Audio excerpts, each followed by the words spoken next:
নমস্কার বন্ধুরা, ভালোবেসে রান্নার নতুন একটা পর্বে তোমাদের স্বাগত। আজকে আমি বানাবো শীতের সবজি দিয়ে ইলিশ মাছের মাথার ঘন্ট। খুব সিম্পলভাবে সামান্য কটা উপকরণ দিয়েই এটা তৈরি করব আমি, আর খেতে হয় কিন্তু অসাধারণ। তো চলো দেখে নাও এটা আমি কিভাবে তৈরি করছি। প্রথমেই দেখো, এখানে আমি সমস্ত সবজিগুলো এক জায়গায় কেটে নিয়েছি।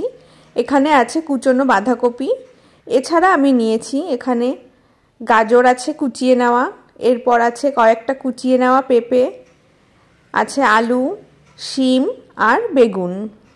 এগুলোকে আমি খুব ভালো করে ধুয়ে জল ঝরিয়ে নিয়েছি।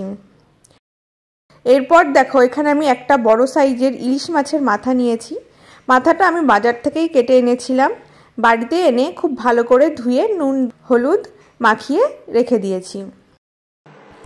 এবার কড়াইতে প্রথমেই দিয়ে দিলাম সর্ষের তেল, বেশ খানিকটা সর্ষের তেল দিয়েছি। এবার নেড়েচেড়ে তেলটা আমি কড়াইতে খুব ভালো করে ছড়িয়ে নিচ্ছি আর ভালো করে গরম করে নিচ্ছি।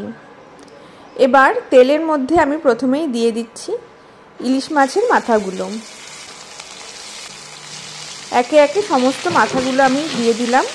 এখন এগুলো খুব ভালো করে উল্টে পাল্টে বেশ কিছুক্ষণ ধরে ভেজে নেব।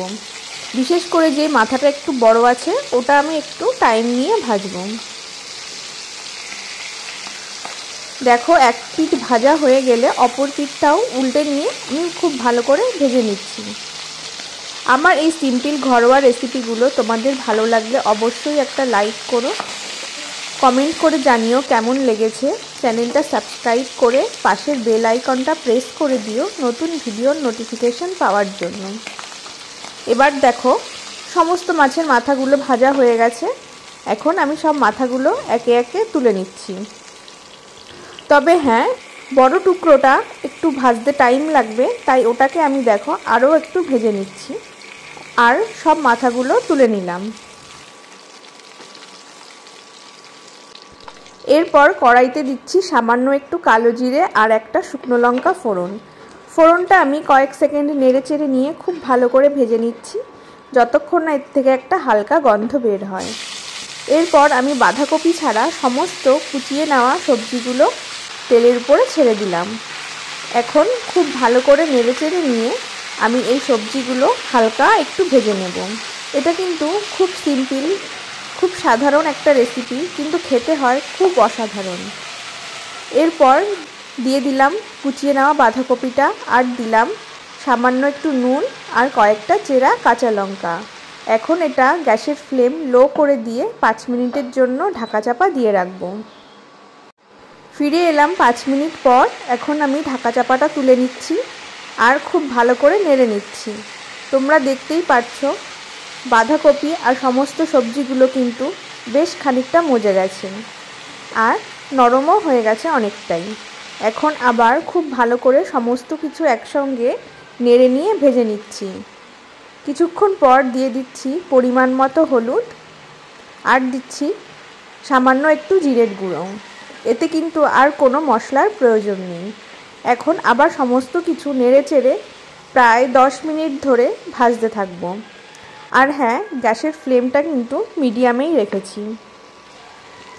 এবার দেখো, প্রায় এইভাবে 7-8 মিনিট ভাজার পর সমস্ত সবজি অনেকটাই মজে গেছে আর প্রায় ভাজা ভাজাও হয়ে গেছে।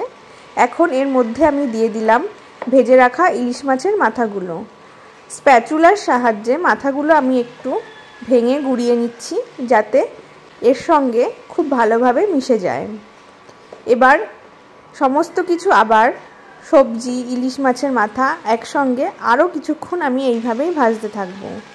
ভাজতে ভাজতে যখন এটা মোটামুটি একটা ঘন্ট মতো হয়ে যাবে, তখন আরও বেশ কিছুক্ষণ নেড়েচেড়ে নিয়ে এটা আমি নামিয়ে নিয়ে গরম গরম ভাতের সঙ্গে পরিবেশন করব। তৈরি হয়ে গেছে শীতের সবজি দিয়ে ইলিশ মাছের মাথার ঘন্ট। রেসিপিটা তোমরা অবশ্যই একদিন বাড়িতে ট্রাই করো, খুব টেস্টি হয়। ফিরে আসবো নতুন রেসিপি নিয়ে নতুনভাবে। ততক্ষণের জন্য সবাই ভালো থেকো, সুস্থ থেকো। আজ তবে আসি, দেখা হচ্ছে নতুন ভিডিওতে। আর ভিডিওটা পুরো দেখার জন্য ধন্যবাদ।